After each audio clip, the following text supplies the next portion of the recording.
તો ગોલોક મધ્ય જ અક્ષરધામ આ વિડીયો શૃંખલામાં આપ સર્વનું સ્વાગત છે. આજે આ શૃંખલામાં આપણે ભાગ 8માં વચનામૃત ગઢડા પ્રથમ 71 એમાંથી આ ગોલોક મધ્ય અક્ષરધામનું પ્રમાણ હરિવાક્ય સુધા સિંધુ અને સેતુમાળા ટીકાના આધારે આપણે જોવાના છે. તો અત્યાર સુધી જેને ભાગ 1થી 7 ના જોયા હોય તો હું એને નમ્ર વિનંતી કરીશ કે તેઓ ભાગ 1થી 7 પહેલાં જોઈ લે, પછી આ ભાગ શરૂ કરે તો થોડી વધારે સમજ પડશે અને ખ્યાલ પણ આવશે.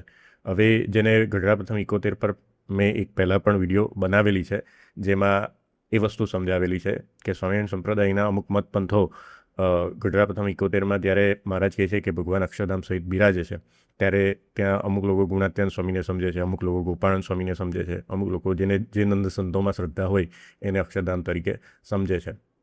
પણ આનો ખુલાસો એ વિડીયોમાં મેં કર્યો હતો અને આ ભાગ બનાવવાનો એટલો જ આશય છે કે આમાં પણ ગોલોક મધ્ય અક્ષરધામ એનું પ્રમાણ આવે છે, એટલે મેં એવું વિચાર્યું છે કે આ શૃંખલામાં એ પ્રમાણ પણ લઈ લેવું જોઈએ. અને બીજું વિશેષ આ વિડીયોમાં એ છે કે જ્યાં આવી ટિપ્પણી કરવામાં આવે છે અને એનો અર્થ અલગ બતાવવામાં આવે છે, એવા મતપંથોના જે વચનામૃત છે એમાં કેવો વિરોધાભાસ ટિપ્પણીઓમાં કરવામાં આવેલો છે એના વિશે પણ થોડીક ચર્ચા કરીશું. એટલે તમને એ પણ ખબર પડે કે સેતુમાળા ટીકામાં રઘુવીરજી મહારાજ જ્યારે અર્થ સાચો કરે છે ત્યારે એ ટિપ્પણીનો અર્થ કેમ ત્યાં લેવામાં આવતો નથી, એના વિશે પણ આપણે આ વિડીયોમાં ચર્ચા કરીશું. આગળની વિડીયોમાં આપણે આ ચર્ચા કરી દીધેલી છે કે વચનામૃતનું જે સંસ્કૃત રૂપાંતરણ છે સદગુરુ સતાનંદ સ્વામીએ કરેલું છે શ્રીજી મહારાજની આજ્ઞાથી જ, અને એના પર આચાર્ય રઘુવીરજી મહારાજે સેતુમાળા ટીકા એ ભાષ્ય તરીકે એનો વિસ્તૃત અર્થ આપણને સાંપ્રદાયિક અર્થ સમજાવેલા છે. અને ગોલોક મધ્ય અક્ષરધામનું દિવ્ય સ્વરૂપ પણ આપણે આ ડાયાગ્રામ દ્વારા પહેલાંના ભાગોમાં જોયેલું છે, એટલે જેને આગળના ભાગો જોયા હશે એને આ ડાયાગ્રામ વિશે ખબર જ હશે. એમાં આપણે મુખ્યત્વે ભક્ત ચિંતામણીના આધારે સમજ્યા હતા કે આ જે ગોલોક છે એની વચ્ચે જે અક્ષર બ્રહ્મ તેજપુંજ છે એમાં જ શ્રી કૃષ્ણ ભગવાનનું મંદિર આવેલું છે, અને ત્યાં જે અનાદિ શ્રી કૃષ્ણ છે એ રાધા લક્ષ્મી સહિત વિરાજમાન છે. એટલે 159 પ્રકરણમાં ભક્ત ચિંતામણીમાં નિષ્કાળ સ્વામી કહે છે કે શ્રીજી મહારાજના એકાંતિક ભક્તો એ ધામમાં જશે ત્યારે એ ભગવાનના કેવા સ્વરૂપને પામે છે, એટલે શ્રીજી મહારાજને કેવા સ્વરૂપે પામે છે, રાધા લક્ષ્મી સહિત શ્રી કૃષ્ણ રૂપે, એટલે મુરલીધર રૂપે જ ત્યાં ભગવાન સાકાર રૂપે બિરાજમાન રહે છે. અને એમાં અનંત પાર્ષદો, એમાં જે રાધા લક્ષ્મી અને એમની સખીઓના વર્ણન કરે છે, પછી પાર્ષદોમાં શ્રીદામાદિક અને એ બધા પાર્ષદોના પણ નામનો ઉલ્લેખ ભક્ત ચિંતામણી પ્રકરણ 159માં આવે છે. તો વિડીયોની શરૂઆત કરતાં પહેલાં આપણે આપણા ઈષ્ટદેવનું જે પ્રત્યક્ષ સ્વરૂપ છે શ્રીજી મહારાજ, એમના ચરણોમાં જ પ્રાર્થના કરીએ કે ગોલોક મધ્ય અક્ષરધામનું દિવ્ય સ્વરૂપ આપણે સમજી શકીએ પ્રમાણો દ્વારા અને એને આત્મસાત કરી શકીએ. એ જ પ્રાર્થના સાથે આપણે મંગલાચરણ કરીએ. મંગલ મૂર્તિ મહાપ્રભુ શ્રી સહજાનંદ સુખરૂપ ભક્તિ ધર્મ સુત શ્રી હરિ સમરૂ સદાય અનુપ પરમ દયાળુ છો તમે શ્રી કૃષ્ણ સર્વાધીશ પ્રથમ તમને પ્રણમુ નમો વારંવાર હું શીશ. સૌને જય સ્વામિનારાયણ. હવે આપણે જે પ્રથમ 71 વચનામૃત, તો એનો એક સ્નેપ મેં અહીંયા મૂકેલો છે કે જેના પર આપણે આજે ચર્ચા કરવાના છે, જેના સંદર્ભમાં જ આપણે હરિવાક્ય સુધા સિંધુ અને સેતુમાળા ટીકાનો એ રેફરન્સ જોવાના છે કે જ્યાં ગોલોક મધ્ય અક્ષરધામનો ઉલ્લેખ આવે છે. તો અહીંયા પહેલાં આપણે એ વચનામૃત જોઈ લઈએ કે શ્રીજી મહારાજ બોલ્યા છે ભગવાન જીવના કલ્યાણને અર્થે જ્યારે મૂર્તિ ધારણ કરે છે ત્યારે પોતાનું જે અક્ષરધામ અને ચૈતન્ય મૂર્તિ એવા જે પાર્ષદ અને પોતાના જે સર્વે ઐશ્વર્ય તે સહિત જ પધારે છે, પણ એ બીજાના દેખ્યામાં આવે નહીં. અને જ્યારે કોઈ ભક્તને સમાધિને વિશે અલૌકિક દ્રષ્ટિ થાય છે ત્યારે તેને ભગવાનની મૂર્તિને વિશે કોટી કોટી સૂર્યના સરખો પ્રકાશ ભાસે છે, અને અનંત કોટી જે મુક્ત તે પણ મૂર્તિ ભેળા ભાસે છે, અને અક્ષરધામ પણ એ ભગવાનની મૂર્તિ ભેળું જ ભાસે છે. એટલે અહીંયા મહારાજ એવું કહે છે કે ભગવાન જ્યારે મનુષ્ય આકાર રૂપે આ બ્રહ્માંડમાં પધારે ત્યારે એ ભગવાન પોતાનું અક્ષરધામ, ચૈતન્ય મૂર્તિ, પાર્ષદ અને એમનું જે ઐશ્વર્ય છે એના સહિત જ પધારે, પણ એ બીજા લોકોના દેખવામાં ના આવે. એટલે બીજાને એ સામાન્ય મનુષ્ય જેવા જ દેખાય, પણ જેને સમાધિ એ વિશે અલૌકિક દ્રષ્ટિ હોય એને ભગવાનની મૂર્તિમાં જ એ કોટી સૂર્યના સરખો પ્રકાશ દેખાય, પછી એમાં જ એને અનંત કોટી મુક્ત પણ દેખાય, અને અક્ષરધામ પણ એ ભગવાનની મૂર્તિ ભેળું જ દેખાય. ત્યાં આગળ એવું કહે છે કે પોતાના ભક્તજનોને સુખ પમાડવાને અર્થે જ એ ભગવાન મનુષ્ય આકારે અહીંયા પ્રગટ થાય છે અને બધા ભક્તોની સેવાને અંગીકાર કરે છે. એટલે અહીંયા કન્ક્લુઝનમાં મહારાજ શું કહે છે, માટે ભગવાનના ભક્તને ભગવાનનું સ્વરૂપ અક્ષરધામ સહિત પૃથ્વી ઉપર વિરાજમાન છે એમ સમજવું, અને બીજા આગળ પણ એવી રીતે વાર્તા કરવી.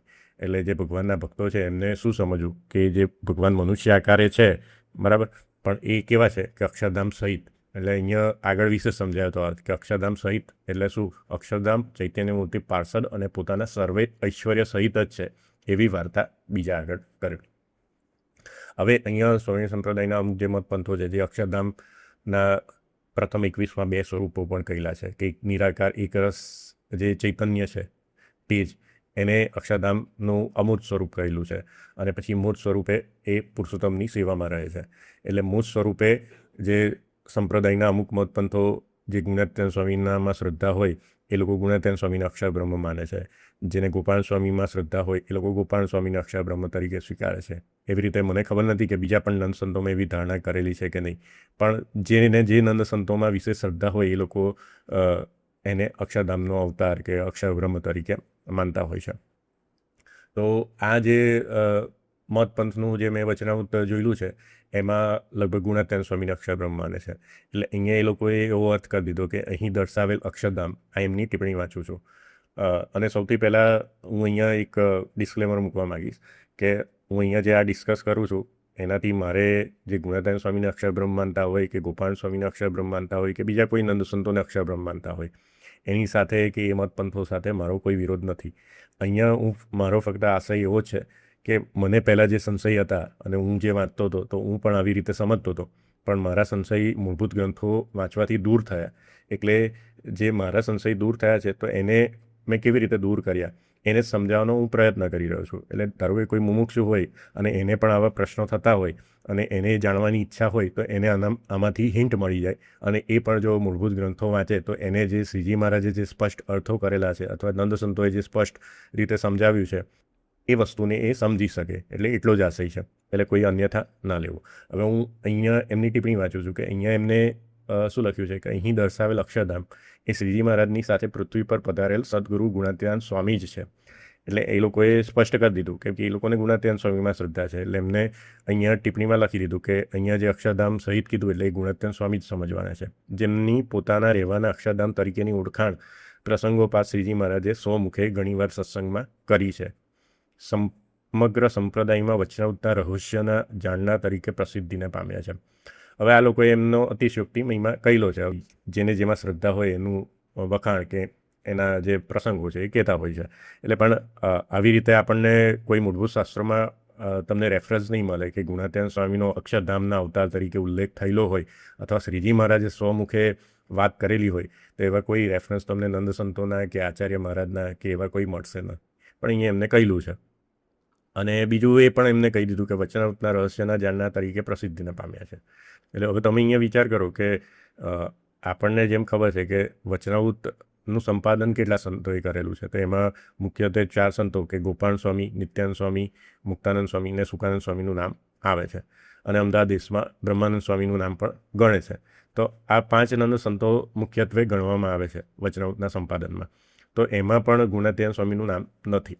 એટલે ધારો કે વચનાવૃતના રહસ્ય વધારે કોણ જાણતા હોય કે ભાઈ જેમને સંપાદન કરેલું હોય એ લોકો જ જાણી શકે, કેમ કે એમને શ્રીજી મહારાજ જોડે ડિસ્કશન કર્યું હશે. અમે આજે પ્રવચન કર્યું છે એને અમે આવી રીતે લખ્યું છે, તો આમાં શું ખોટું છે શું સાચું છે. કેમ કે એક વચનાવૃતમાં આવે છે કે નિત્યાનંદ સ્વામી વચનાવૃતનું પુસ્તક લઈને મહારાજને બતાવે છે અને મહારાજ ખૂબ રાજી થઈ જાય છે. એટલે વચનાવૃતનું પુસ્તક જ્યારે નંદ સંતો લખતા હતા તો એ શ્રીજી મહારાજ એને વેરીફાઈ પણ કરતા હશે કે ભાઈ કેટલી વાતો રાખવી કેટલી વાતો ન રાખવી. એટલે જો સિદ્ધાંતને જાણનારા સંતોમાં પણ આનંદ સંતોના નામ મૂક્યા આવે. પછી એમાં પણ સતાનંદ સ્વામીને જેમ આપણે આગળ જોયું કે શ્રીજી મહારાજે આજ્ઞા કરી છે કે તમે આનું સંસ્કૃતમાં રૂપાંતરણ કરો અને એમને સત્સંગી જીવનની રચના કરી છે શ્રીજી મહારાજની કૃપાથી ત્રિકાળ દ્રષ્ટિ મેળવીને. તો એ પણ વચનાવૃતના રહસ્યને જાણતા હોય તો એમનું પણ નામ આવે. અને પછી આચાર્ય મહારાજે હરિવાક્ય સુધા સિંધુ પર ટીકા પણ લખી છે તો એમનું પણ નામ આવે. અને આચાર્ય રઘુજી મહારાજે આ વચનાવૃતના બધા સાંપ્રદાયિક અર્થ સમજાવ્યા છે અને શ્રીજી મહારાજનો ખૂબ મહિમા સમજાવ્યો છે આ વચનાવૃતના આધારે, તો એમનું પણ નામ આવે. પણ તમને ક્યાંય ગુણાત્યાન સ્વામીના પ્રશ્નો વચનાવૃતમાં જોવા નહીં મળે કે ગુણાત્યાન સ્વામીનું સંબોધન વચનાવૃતમાં નહીં જોવા મળે. એટલે તમે એના પર વિચાર કરો તો પણ આ વાત કેટલી વ્યાપી છે એ ખબર નથી. હવે આપણે અહીંયા એ જોવાનું છે કે આ જે અક્ષરધામ સહિત પૃથ્વી પર વિરાજે તો અક્ષરધામનો અર્થ મૂળભૂત શાસ્ત્રોમાં ગુણાત્યાન સ્વામી કરેલો છે અહીંયા એ આપણે હવે જોઈશું. એના પહેલાં આ જે ટિપ્પણી જે મત પંથમાંથી મેં લીધેલી છે એ લોકોના જ વચનામૃતમાં પાછું પરિશિષ્ટમાં સેતુમાલા ટીકાનો મહિમા સમજાવેલો છે. અને એ સેતુમાલા ટીકાનો મહિમા કેવી રીતે સમજાવેલો છે હું તમને એ અહીંયા વાંચીને સંભળાવું કે અહીંયા શું લખેલું છે કે સતાનંદ મુનિ વિરચિત હરિવાક્ય સુધા સિંધુ ગ્રંથ ઉપર સેતુમાલા નામે આચાર્ય શ્રી રઘુજી મહારાજ દ્વારા એક ટીકા લખાઈ છે. હરિવાક્ય સુધા સિંધુએ વર્ણ સ્પર્શેલા અથવા સંક્ષિપ્તથી વર્ણવેલા વિષયોને વચનામૃત પ્રમાણે ન્યાય આપવામાં આ ટીકાનો ખૂબ મોટો ફાળો છે. શ્રીજી મહારાજનું સર્વોપરીપણું કહેવામાં આ ટીકાકારે ખૂબ જ પ્રશંસનીય કાર્ય કર્યું છે. ઘણા વચનામૃતના અંતે તેઓ કહે છે કે અહીં જણાવેલ પરમાત્મા તે સાક્ષાત અક્ષરાતીત સહજાનંદ સ્વામી જ છે. વચનામૃત ગઢડા મધ્ય 13, 55, 6 વગેરેમાં ખૂબ જ સ્પષ્ટતાથી આ વાત નોંધી છે. એટલે અહીંયા એ લોકો સ્વીકારે છે કે આ જે સેતુમાલા ટીકા છે એનું કાર્ય પ્રશંસનીય છે. અને એમાં શ્રીજી મહારાજનું સર્વોપરી મેં આગળ કીધું ને કે રઘુજી મહારાજે શ્રીજી મહારાજનો ખૂબ જ મહિમા આમાં કીધેલો છે. પણ એ લોકોએ આ જે પરિશિષ્ટ લખ્યો છે એમાં મુખ્ય કારણ આ છે કે અક્ષરબ્રહ્મના 2 સ્વરૂપોનું ખૂબ જ સ્પષ્ટ નિરૂપણ એ સેતુમાલા ટીકાનું સૌથી મોટું કાર્ય છે. કેમ કે અહીંયા એમને ગુણત્યાન સ્વામીને અક્ષરબ્રહ્મ તરીકે સ્વીકારેલા છે. એટલે આ લોકોએ સેતુમાલા ટીકાના એટલા રેફરન્સ લીધા છે કે જ્યાં મૂર્ત સ્વરૂપનું વર્ણન આવતું હોય. એટલે અહીંયા એમને પરિશિષ્ટમાં લખ્યું છે કે અક્ષરબ્રહ્મના 2 સ્વરૂપોનું ખૂબ જ સ્પષ્ટ નિરૂપણ સેતુમાલા ટીકાનું સૌથી મોટું કાર્ય છે. એટલે એમને એ તરંગોના ઉદાહરણ પણ આપ્યા છે કે જેની આપણે ફ્યુચરમાં જ્યારે અક્ષરબ્રહ્મ તત્વ પર સિરીઝ બનાવીશું ત્યારે એના પર આપણે આ બધા તરંગો પર ચર્ચા કરીશું. વગેરેની ટીકામાં આ વિષયનું ખૂબ ઉત્તમ તથા સ્પષ્ટ નિરૂપણ કર્યું છે. આ ટીકાકારે વચનામૃતના ગ્રંથસ્થ થયેલા વચનો સાંભળનાર સંતો પાસેથી પણ અમુક વાતો સાંભળી છે. જો અહીંયા જે લોકો સ્પષ્ટ કરે છે કે આ ટીકાકારે બધા સંતો પાસેથી અમુક વસ્તુ સાંભળેલી છે. ગ્રંથસ્થ થયેલ વચનો સાંભળનાર એટલે વચનામૃતમાં જે વચનો છે એ વચનો જે બીજા બધા સંતો પણ સાંભળતા હતા નંદ સંતો એમની પાસેથી પણ અમુક વાતો સાંભળેલી છે જેની નોંધ તરંગ 20ના ટીકામાં શ્રી હરિના વર્ણનમાં કરેલી છે. એટલે આમની જોડે વધારે જ્ઞાન છે એવું અહીંયાથી પ્રતિપાદન થઈ જાય છે કે સેતુમાલા ટીકા રઘુજી મહારાજે લખેલી છે તો એ વધારે વચનામૃતના અર્થને જાણે છે. એ અહીંયા જ એમને સ્પષ્ટ કર્યું. અને પછી અહીંયા કેવી રીતે અમુક શબ્દોના અર્થ સમજાય છે એના રિલેટેડ અહીંયા કહે છે. અને છેલ્લે શું કહે છે કે આવી રીતે શ્રી હરિવાક્ય સુધા સિંધુ તથા સેતુમાલા ટીકા આ બંને ગ્રંથો વચનામૃતને સમજવામાં સવિશેષ ઉપકારક છે. એટલે જે આ ટિપ્પણી લખેલી છે એ જ મતના વચનામૃતના પરિશિષ્ટમાં સેતુમાલા ટીકા વિશે આવો મહિમા લખેલો છે. એટલે એ લોકો સ્વીકારે છે કે સેતુમાલા ટીકા બહુ મોટો ગ્રંથ છે. અને એ અમુક વચનામૃતના અર્થો સમજાવવામાં સેતુમાલા ટીકાના શ્લોકો પણ આપેલા છે. પણ આપણે આજે આ જોઈશું કે આમને જે આ ટિપ્પણી લખી તો ત્યાં સેતુમાલા ટીકામાં શું લખેલું છે. તો ત્યાં પણ સેતુમાલા ટીકા જોવી જોઈએ ને કે આ ભગવાનના ભક્તને ભગવાનનું સ્વરૂપ અક્ષરધામ સહિત પૃથ્વી પર વિરાજમાન છે. તો ત્યાં રઘુજી મહારાજે શું અર્થ કરેલો છે. તો ત્યાં આગળ જો સેતુમાલા ટીકાનો આટલો જ મહિમા હોય તો ત્યાં આગળ અર્થ લેવો જોઈએ ને. પણ મેં આજે વચનામૃત વાંચેલું છે, મારી જોડે ફિઝિકલ કોપી પણ છે અને ઓનલાઈન પણ તમે જોઈ શકો છો કે આ ઉપલબ્ધ છે. તો એમાં અમુક જગ્યાએ સેતુમાલા ટીકાના ટિપ્પણીઓ લીધેલી છે. સેતુમાલા ટીકાનો રેફરન્સ એમની ટિપ્પણીમાં લીધેલો છે. જેમ કે અહીંયા મેં મધ્ય 13નું વચનામૃતની એક ટિપ્પણી મૂકી છે. એટલે અહીંયા જે મહારાજ જે તેજ જોવે છે ને એમાં પછી કહે છે કે તેજને આત્મા કહીએ, બ્રહ્મ કહીએ અને અક્ષરધામ કહીએ. તો એના રિલેટેડ અર્થ સેતુમાલા ટીકામાંથી અહીંયા એમને લીધેલો છે. પણ આગળના જે ભાગ 1માં જોયું કે જેમાં ગોલોક મધ્ય અક્ષરધામ જે પરતારામાં પહેલો જ વાક્ય અને પહેલો શબ્દ આવે છે તો એને એ લોકોએ ગુણાતીતાનંદ સ્વામીની વાતથી ખોટું પાડી દીધું. એટલે ત્યાં સેતુમાલા ટીકાનો અર્થ નથી જોયો. ત્યાંય આપણે સેતુમાલા ટીકામાં ગોલોક મધ્ય અક્ષરધામ એવી રીતે જ વર્ણન કરેલું છે. તમે આગળના ભાગમાં જોશો તો. અને બીજી ટિપ્પણી જોઈ તો એમાં એ લોકોએ 2 ધામના અધિપતિ અલગ અલગ પાડી દીધા કે ગોલોકના અધિપતિ શ્રી કૃષ્ણ અને અક્ષરધામના અધિપતિ પુરુષોત્તમ નારાયણ એટલે કે શ્રીજી મહારાજ. એટલે અહીંયા એમને એવું કહી દીધું કે અહીંયા જે ગોલોક મધ્ય અક્ષરધામમાં શ્રી કૃષ્ણ ભગવાન કીધા એ ઔપચારિક સમજો. એટલે એવું નહીં સમજવાનું કે શ્રી કૃષ્ણ ભગવાન ત્યાં છે. પણ તમે ત્યાં પણ આગળના ભાગમાં જોશો તો પરથારાની જે આપણે સેતુમાલા ટીકા જોઈ હતી તો એમાં પણ રઘુજી મહારાજે શ્રી કૃષ્ણ તરીકે જ એ શ્રીજી મહારાજને કહ્યા ત્યાં આગળ. અને એમનું રૂપ પણ કેવું વર્ણવ્યું. ત્યાં મુરલીધર છે, મુરલી વગાડે છે, રાધા લક્ષ્મી એમની સેવામાં રહી છે. અને પછી રઘુજી મહારાજે ખાસ ત્યાં શું કીધું કે એનો અર્થ ક્યાંથી સમજવો, જે સ્કંદ પુરાણમાં વાસુદેવ મહાત્મ્ય છે ત્યાંથી સમજવો. એટલે વાસુદેવ મહાત્મ્યનો પણ એક ભાગ આપણે બનાવીશું કે વાસુદેવ મહાત્મ્યમાં પણ ગોલોક મધ્ય અક્ષરધામનું વર્ણન કેવું છે, એમાં ભગવાનનું સ્વરૂપ કેવું છે એ પણ આપણે આગળના ભાગમાં સમજીશું. પણ હું અહીંયા એ બતાવવા માગું છું કે જે આ ટિપ્પણી કરેલી છે તો એ જ મતના વચનામૃતમાં આવો વિરોધાભાસ આવે છે કે અમુક ટિપ્પણીમાં સેતુમાળાનો અર્થ લીધો છે પણ જ્યાં સેતુમાળા ટીકાએ સ્પષ્ટ કરેલું છે ગોલોક મધ્ય અક્ષરધામનો અર્થ અને એમાં ભગવાનનું સ્વરૂપ, ત્યાં એ અર્થ નથી લીધો. ત્યાં સ્વામીની વાતના અર્થ લીધા છે. એટલે આવો વિરોધાભાસ આવે છે. હું ફક્ત એટલું બતાવવા માગું છું કે પહેલાં હું પણ આ વાંચીને આવી રીતે સમજતો હતો. પણ જ્યારે મને પણ સંશય થયો અને મને પણ વિરોધાભાસ દેખાયો, પછી હું જે બીજા મૂળભૂત ગ્રંથોમાં ઉતર્યો અને મારો જે સંશય દૂર થયો, તો એવી રીતે બીજા કોઈને પ્રશ્ન હોય તો એ પણ સમજી શકે કે ભાઈ આ વિરોધાભાસ છે તો આનો સાચો અર્થ શું હોઈ શકે. એટલે મારો ફક્ત આશય એ જ છે. તમારે જો આમાં સમજવાની ઈચ્છા હોય અથવા તમને સત્ય શોધવાની ઈચ્છા હોય તો આજે મેં વિરોધાભાસ બતાવ્યો એમાં તમે જો ઊંડા ઉતરતા જશો તો આ તમને ગોલોક મધ્ય અક્ષરધામ એનું સ્વરૂપ પણ સમજી જશે અને ગોલોક મધ્ય અક્ષરધામમાં રાધાલક્ષ્મી સહિત શ્રી કૃષ્ણ સ્વરૂપ કેમ વર્ણવવામાં આવ્યું છે મૂળભૂત શાસ્ત્રોમાં એ પણ સમજાઈ જશે. હવે આપણે આવીએ સીધા પ્રમાણ પર. તો આ પ્રમાણ આપણે પહેલાં આગળની જે અલગ વિડીયો બનાવી હતી એમાં પણ જોઈ લીધા છે, એટલે ફટાફટ જોઈએ. એટલે પહેલાં હરિવાક્ય સુધા સિંધુ કે જ્યાં આ જે ફકરો આપણે વાંચ્યો વચનામૃતનો, તો એમાં સતાનંદ સ્વામીએ કેવો અર્થ કરેલો છે. મેં અહીંયા 27 થી 32 એ શ્લોકો મૂકેલા છે. એટલે અહીંયા આપણે એનું ભાષાંતર વાંચીએ કે જ્યાં પૃથ્વી પર સાક્ષાત નરાકાર કૃષ્ણ, અહીંયા ભગવાન માટે હરિવાક્ય સુધા સિંધુમાં સતાનંદ સ્વામીએ કૃષ્ણ શબ્દ જ વાપરેલો છે. એટલે નરાકાર કૃષ્ણ વિરાજે છે ત્યાં તેમનું ધામ અને સર્વ વૈભવ પ્રગટ થાય છે. જ્યારે મનુષ્યના કલ્યાણ માટે કૃપાથી ભગવાન અવતાર ધારણ કરે છે ત્યારે પોતાના ધામ અને પરિવાર સાથે જ આવે છે. અહીંયા છે તદાસહ સ્વધામના ચ પરિવારેણ જાયતે. એટલે ધામ અને પરિવાર સાથે જ ભગવાન આવે છે.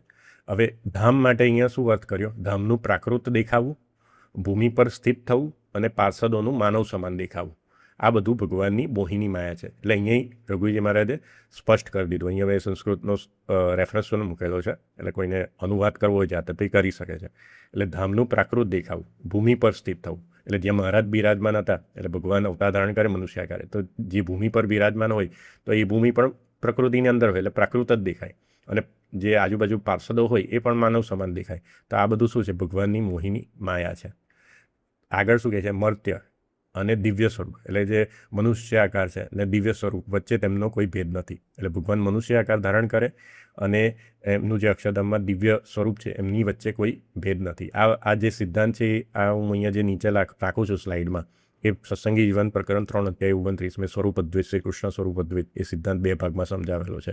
એટલે એને પણ તમે વિસ્તૃત જોઈ શકો છો. અહીંયા મહારાજ દેવકીનંદન અવતારનું ઉદાહરણ આપે છે કે દેવકીનંદન અવતાર ચરિત્ર કહે છે, અને પછી મહારાજ કહે છે કે દેવકીનંદન મનુષ્ય આકારે પ્રગટ થયા હતા એમાં અને અક્ષરધામના જે ભગવાનનું સ્વરૂપ છે સદા દિવ્ય સાકાર, એ બે વચ્ચે જે ભેદ માને ને એને મહારાજે અજ્ઞાની અને અસુરો કહેલા છે.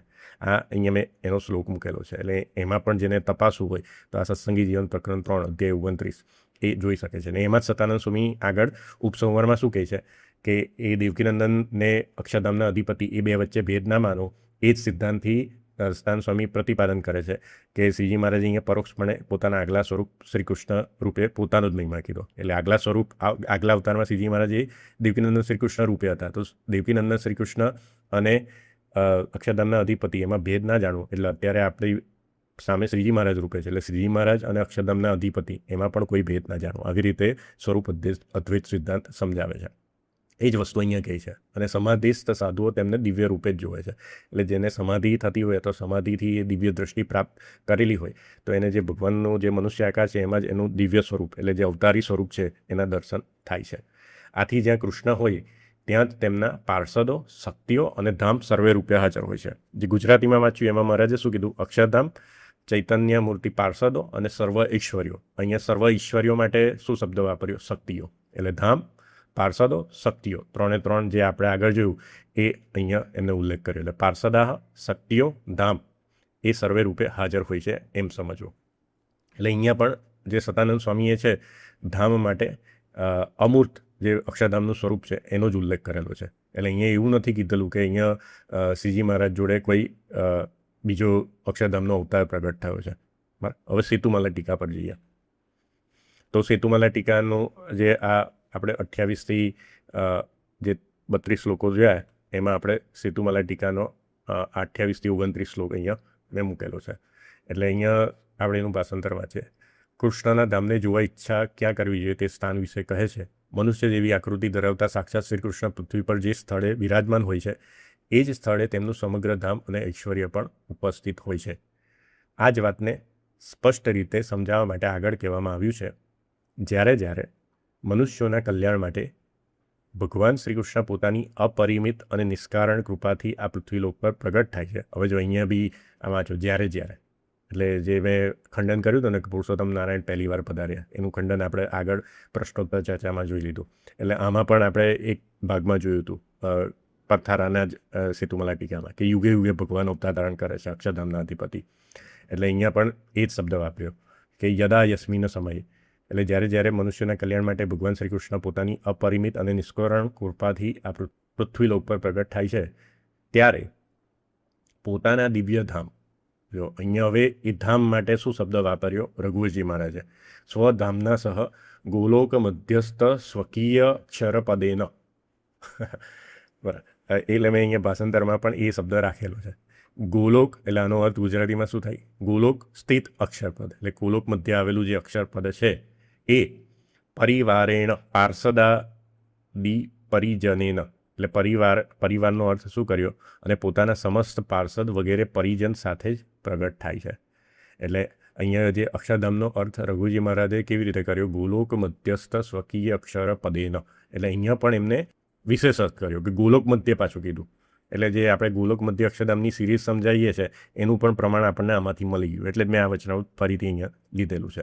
એટલે અહીંયા પણ એમને શું વિશેષ અર્થ કર્યો? જે અક્ષરધામનો અર્થ ગોલોક મધ્યસ્થ જે અક્ષર પદ છે એ જ જ્યારે મનુષ્યાકારે ભગવાન પ્રગટ થાય છે તો જ્યાં ભગવાન બિરાજમાન હોય એ સ્થળે એ પદને સમજવું, એટલે ગોલોક સ્થિત અક્ષરપદ, અને પોતાના સમસ્ત પાર્ષદ વગેરે પરિજન સાથે જ પ્રગટ થાય છે. હવે આગળનો એક શ્લોકમાં રઘુજી મહારાજ એવું કહે છે કે જેને સમાધિમાં દિવ્ય દ્રષ્ટિ હોય એને એ દેખાય છે. તો પછી પ્રશ્ન થાય કે બીજાને કેમ નથી દેખાતું? તો એમાં જે અર્થ સમજાવે છે એ વાંચે કે સકલ ઐશ્વર્યથી સંપદ અને અક્ષરપદના એકમાત્ર સ્વામી સાક્ષાત શ્રી કૃષ્ણની નરાકૃતિતા, એટલે કે મનુષ્ય જેવા આકાર ધારણ કરીને બીજાઓને દર્શન આપવું. એટલે જ્યારે શ્રીજી મહારાજ પ્રગટ હતા તો મનુષ્ય જેવા દેખાતા હતા, તો એમને મનુષ્ય આકાર ધારણ કરીને બીજાને દર્શન આપતા હતા તો મનુષ્ય જેવા જ દેખાતા હતા બીજાને. જેને સમાધિથી દિવ્ય દ્રષ્ટિ પ્રાપ્ત નથી થઈ અથવા ભગવાનની કૃપાથી એને સમાધિ નથી થઈ તો એને મનુષ્ય આકારે જ દર્શન થતા હતા. પછી તેમના ધામનું ભૌમિક દેખાવ, જો હવે એ વિશેષ અર્થ કરે છે ગોલોક મધ્ય અક્ષરપદ સમજવું. એટલે કેવી રીતે? કે તેમના ધામનું ભૌમિક દેખાવું, અર્થાત દિવ્ય અક્ષરધામનું આ પૃથ્વીના માટી પથ્થરથી બનેલા મહેલ જેવું દેખાવું. એટલે જ્યાં શ્રીજી મહારાજ બિરાજમાન હતા તો એ જે મહેલ છે કે એ જે ઓરડી છે કે અથવા જે બિરાજમાન છે એ પૃથ્વી છે એ શેની બનેલી દેખાય? માટી પથ્થરથી બનેલા મહેલ જેવું દેખાય, પ્રાકૃત દેખાય. પણ એ ધામનું ભૌમિક દેખાવું અને પાર્ષદોનું મનુષ્ય જેવું દેખાવું, એટલે બીજા એમની જોડે ભક્તો હતા એ મનુષ્ય જેવા દેખાતા. પછી અહીંયા એ પાર્ષદોમાં વિશે અર્થ કેવો કર્યો છે પાછો? કે તેમના વાહન ગરુડ વગેરેનું પણ સામાન્ય પશુ પક્ષી જેવું દેખાવું. એટલે અહીંયા જે શ્રીજી મહારાજ માણકી ઘોડી પર વિચરણ કરતા હતા એનો અર્થ પણ અહીંયા લઈ લીધો કે આપણને સામાન્ય પશુ પક્ષી જેવા દેખાય, પણ એ પણ એમના જે દિવ્ય પાર્ષદ ગરુડ છે એ છે, પણ આપણને એ માયિક દેખાય છે. આ બધું તે શ્રી કૃષ્ણની મોહિની માયા જ સમજવી જોઈએ. એટલે આવું કેમ દેખાય છે? તો આપણને એનો અર્થ સ્પષ્ટ કરે છે કે આ ભગવાનની મોહિની માયા એટલે યોગ માયા છે એવું સમજવું. આ માયા લૌકિક ન હોવા છતાં અલૌકિક યોગ કલા છે, યોગ કલા છે, જે અમાયિક વસ્તુમાં પણ માયિક હોવાનો ભ્રમ પેદા કરીને લોકોને મોહિત કરે છે. એટલે આવું કેમ કરે છે ભગવાન? કે એ બધાને મોહિત કરવા માટે જે અમાયિક વસ્તુ છે, એટલે દિવ્ય, ભગવાન પોતે દિવ્ય છે પણ એ મનુષ્ય જેવા દેખાય છે તો એ બધાને મોહ પમાડવા આવું કરે છે. જ્યાં વિરાજમાન છે એ મહેલ પણ પથ્થર માટીથી બનેલો દેખાય છે પણ એ પણ અક્ષરધામ જ છે, પણ આપણને એ નથી દેખાતું. અહીંયા કીધું ને તેમના ધામનું ભૌમિક દેખાવું, અને જે પાર્ષદો છે એ પણ મનુષ્ય જેવા દેખાય છે. તો એ બધું શું છે? મોહિની માયા છે ભગવાનની. હવે ખાસ આ શ્લોક તમે જોજો 32મો. આથી જે સ્થળે સાક્ષાત સ્વયં ભગવાન શ્રી કૃષ્ણ વિરાજમાન હોય છે એ સ્થળે તેમના બધા પાર્ષદો, રાધા લક્ષ્મી વગેરે તેમની બધી શક્તિઓ, સર્વે પાર્ષદાહ શક્તિઓ રાધા રમા અધ્યઃ, એટલે બધા પાર્ષદો. પછી જે આગળના વચનામૃતમાં ઐશ્વર્ય, તો એનો સતાનંદ સ્વામીએ શક્તિ અર્થ કર્યો, અને શક્તિથી અમને શું સમજાવ્યું રઘુવીરજી મહારાજે? રાધા અને લક્ષ્મી આવ્યું. રાધા લક્ષ્મી બધે જ આવશે મૂળભૂત ગ્રંથોમાં. વગેરે તેમની બધી શક્તિઓ તથા તેમનું અક્ષરધામ પણ ઉપસ્થિત હોય છે એવું જ નિશ્ચિત રીતે સમજવું જોઈએ. એટલે રઘુવીરજી મહારાજે સ્પષ્ટતા શું કરી કે ભગવાન અક્ષરધામ સહિત બિરાજે છે. એટલે શું સમજવું કે શ્રીહરિ જ્યારે બિરાજમાન હતા મનુષ્ય આકારે અહીંયા આ ધરા પર, ત્યારે અક્ષરધામના જે બધા પાર્ષદો છે શ્રીધામાદિ, અને બીજા જે પાર્ષદો ભક્ત ચિંતામણીમાં વર્ણન કરેલા છે નિષ્કુળ સ્વામી, એ બધા પાર્ષદો પણ ત્યાં છે, રાધા લક્ષ્મી પણ ત્યાં છે, બધી શક્તિઓ, અને તેમનું અક્ષરધામ એટલે ગોલોક મધ્ય જે અક્ષરપદ જે સ્થાન વિશેષ છે એ પણ ત્યાં છે. એવું જ નિશ્ચિત રીતે સમજવું જોઈએ. અહીંયા એમને એવું નથી કીધું કે ભાઈ અક્ષરધામનો કોઈ અવતાર છે ને એ અહીંયા આવ્યો છે. તો અહીંયા તો તમને વિશેષ અર્થ ખુલ્યો કે જે આજના જે સ્વામિનારાયણ સંપ્રદાયના મત પંથોનો ઉલ્લેખ જ નહીં કરતા. સર્વ ઐશ્વર્યો એટલે શું? તો આ રાધા લક્ષ્મી એ ભગવાનનું ઐશ્વર્ય રૂપ શક્તિઓ છે. તો એ શક્તિઓ જ્યારે શ્રીજી મહારાજ બિરાજમાન હતા તો એ અવતારમાં એ પોતે અવતાર ધારણ કર્યો હતો ત્યારે એમની શક્તિઓએ કોઈ અવતાર ધારણ નથી કર્યું. જેમ શ્રી કૃષ્ણ અવતારમાં રાધા અને લક્ષ્મીજીનો અવતાર છે, લક્ષ્મીજીનો રૂકમણી તરીકે. તો એવી રીતે શ્રીજી મહારાજના અવતારમાં કોઈ શક્તિનો અવતાર નહોતો. પણ એવું ના માનવું કે એ શક્તિઓ નથી, એટલે ભગવાન જોડે એ શક્તિઓ નથી. એવું માનવું કે એ પોતાની જે મૂર્તિ છે, એટલે શ્રીજી મહારાજની મૂર્તિ છે એના અંગોમાં છે પણ અને છે પણ આપણને દેખાતું નથી. અહીંયા એ જ અર્થ કહેવા માગે છે કે એ બધું જે માઇક દેખાવું અથવા ના દેખાવું એ બધું શું છે? ભગવાનની યોગ કલા છે. અને જે સમાધિ યુક્ત દ્રષ્ટિ થાય તો એને આ બધા પાર્ષદોય દેખાય, સર્વે ઈશ્વરીય દેખાય, એટલે એમાં રાધા લક્ષ્મીના દર્શન થાય. આના પ્રમાણમાં આપણે સત્સંગી જીવનમાં ઘણા બધા છે, એ પણ આપણે જોઈશું. અને તેમનું અક્ષરધામ એટલે કે જે સ્થાન છે, દિવ્ય સ્થાન, તેજોમય સ્થાન, એ પણ ત્યાં આગળ દેખાય.